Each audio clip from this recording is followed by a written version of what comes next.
आखिर अमेरिका ने क्यों नहीं दिया इजराइल का साथ? यूएन सिक्योरिटी काउंसिल में कैसे यह प्रस्ताव पास हो गया, जबकि अमेरिका हमेशा इजराइल के साथ खड़ा होता है और इजराइल की सबसे बड़ी ताकत बनकर हमेशा इजराइल के सपोर्ट में सामने आता है। लेकिन इस बार यह अचंबा हो गया है और इस बार अमेरिका ने अपने वीटो का इस्तेमाल इजराइल के समर्थन में बिल्कुल नहीं किया।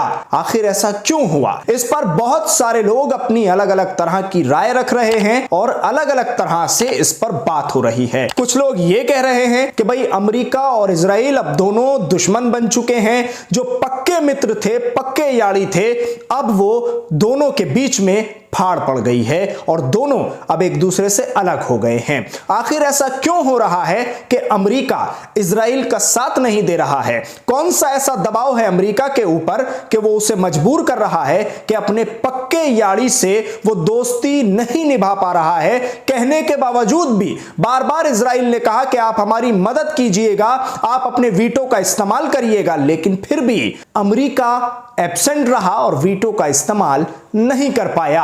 लिहाजा हुआ यह कि प्रस्ताव पास हो गया यूनाइटेड नेशन सिक्योरिटी काउंसिल में, अक़वाम मुत्तहिदा की सलामती काउंसिल में यह प्रस्ताव पास हो गया कि फौरी तौर पर तत्काल युद्ध विराम लग जाए और फौरी तौर पर जंग बंद हो जाए। अब इस पूरे मामले पर, इस मामले के एक्सपर्ट और भारत में इस तरह के सभी मामलों पर अपनी बेहतरीन राय रखने वाले एमपीसीआई के नेता डॉक्टर तस्लीम रहमानी हमारे साथ जुड़ रहे हैं इस पूरे मामले पर बातचीत करने के लिए। रहमानी साहब, बहुत बहुत स्वागत है आपका आईएनएन चैनल पर। और आपसे सबसे पहले मैं यही जानना चाहता हूं इस पूरे मुद्दे पर कि आखिर ऐसा क्या हुआ कि अमेरिका ने वीटो का इस्तेमाल नहीं किया और अमेरिका इस पूरे मसले से दूर रहा। जिस दिन सबसे ज्यादा इजराइल को अमेरिका की जरूरत थी, भाई उसी दिन अमेरिका वहां से गायब रहा। और सुनने में ऐसा भी आ रहा है रहमानी साहब कि इजराइल ने अमेरिका को धमकियां दे डाली हैं। तो क्या आप ये समझते हैं और आप ये मानते हैं कि भाई अब दोनों के बीच कोई ना कोई ऐसी रंजिश शुरू हो जाएगी और दोनों मुल्क एक दूसरे के मुखालिफ आकर खड़े हो जाएंगे, जो पक्के यारी और पक्के मित्र कहा जाता था जिनको, अब इस इशू पर जंग विराम के बाद क्या दोनों एक दूसरे के सामने आकर खड़े हो जाएंगे? रहमानी साहब, आपकी राय इस वक्त हम जानना चाहते हैं और हमारे व्यूवर्स भी जानना चाहते हैं, क्योंकि आप इन मामलों के एक्सपर्ट हैं भारत में और बेबाकी से अपनी राय रखते हैं। आपकी क्या राय है इस पूरे मसले को देखते हुए, क्यों अमेरिका ने वीटो का इस्तेमाल नहीं किया? रहमानी साहब, देखिए, ये बहैसियत नेशंस अमेरिका और इस्राइल की कटाछनी नहीं है, बल्कि इंडिविजुअल है। एक तरफ जो बाइडेन का इलेक्शन है अमेरिका में, जो इस बखदूश होता चला जा रहा है और अवामी सतह पर जो बाइडेन को अमेरिका में बहुत ज़्यादा मुजाहिबत का सामना करना पड़ रहा है, इसलिए कि आम तौर पे लोग फ़लस्तीन के साथ हैं और इसराइल के मुखालिफ हैं। और अमेरिका की जो मदद, हथियारों की मदद और फौजी मदद और डिप्लोमेटिक मदद और यूएन का सिक्योरिटी काउंसिल में मदद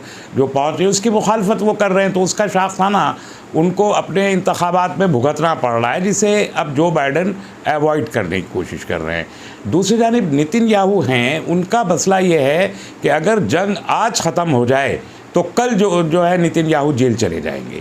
उनके पास करप्शन के इल्ज़ामात ऑलरेडी उनके ऊपर हैं, जिसके तहत सुप्रीम कोर्ट में उनका ट्रायल चल रहा था और जंग जिस वक्त शुरू हुई है उससे कुछ ही दिन पहले तक वो ट्रायल मुकम्मल होकर उसका फ़ैसला आने वाला था।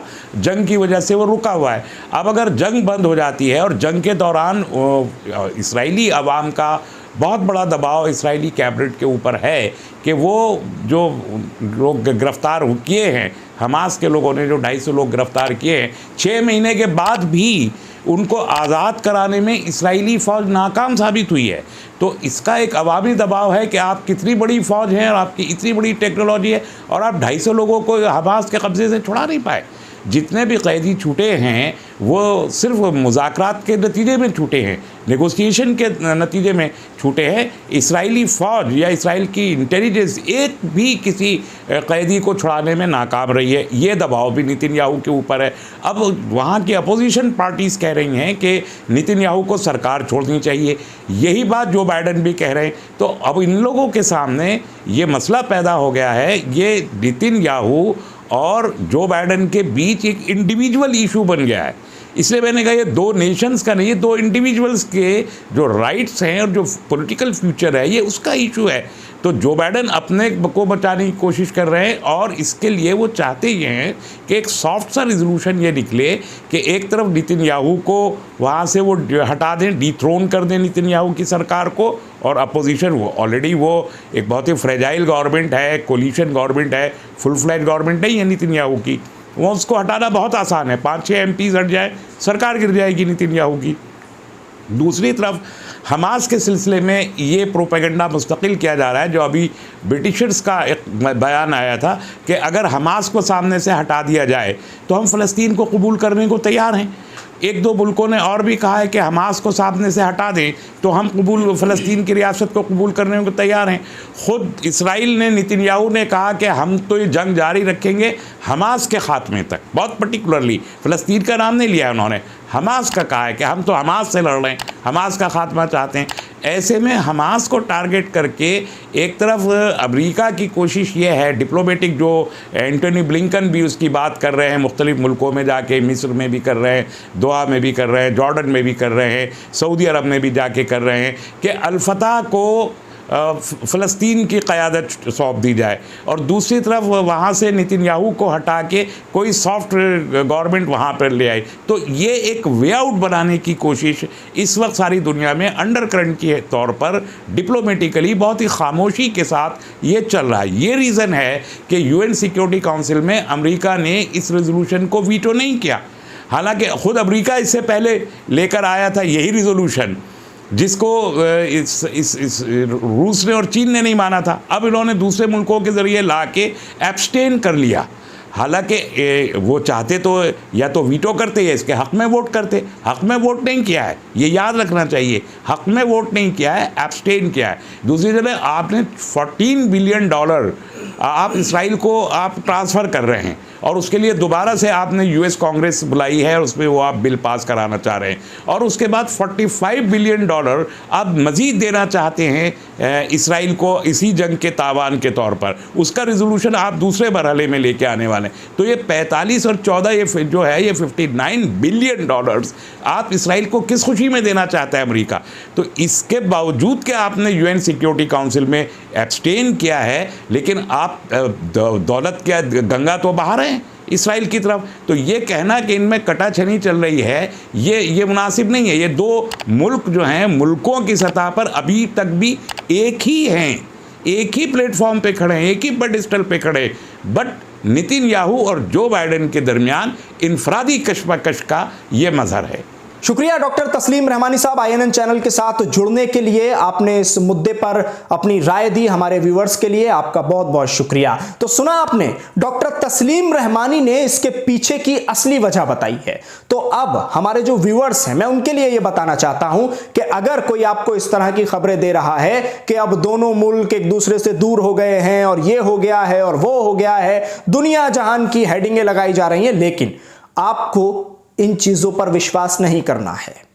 आपको जो हमने बताया है वो एकदम सही और ठीक इसका जवाब है कि ये दोनों मुल्क अभी किस लिए अमेरिका इस पूरे मामले से अलग हुआ है।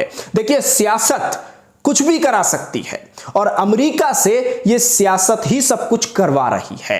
अमेरिका जो कुछ कर रहा है, अमेरिका और इजराइल कभी अलग नहीं हो सकते, आप इस बात को समझिए। हां, इतना जरूर है कि अमेरिका के ऊपर जो अभी इलेक्शन का प्रेशर है और अवामी दबाव है, वो अमेरिकी सरकार से ये सब करा रहा है, और इसी के चलते ये सारी चीजें हुई और अमेरिका ने वीटो पावर का इस्तेमाल नहीं किया और इजराइल को तन्हा छोड़ अमेरिका अलहदा हो गया, अलग हो गया, और 14 वोटों के साथ ये प्रस्ताव जंगबंदी का पास हो गया। इस प्रस्ताव का इस्तकबाल पूरी दुनिया कर रही है, क्योंकि जंग से, युद्ध से, लड़ाई से, झगड़े से किसी का फायदा नहीं है, चाहे उसमें कोई भी मुल्क हो। लेकिन हां, कुछ मुल्क ऐसे होते हैं जिनको आपस में दूसरे मुल्कों को लड़ाना होता है, क्योंकि उनकी रोटी सही सिकती रहे और उनका मुल्क सही से चलता रहे।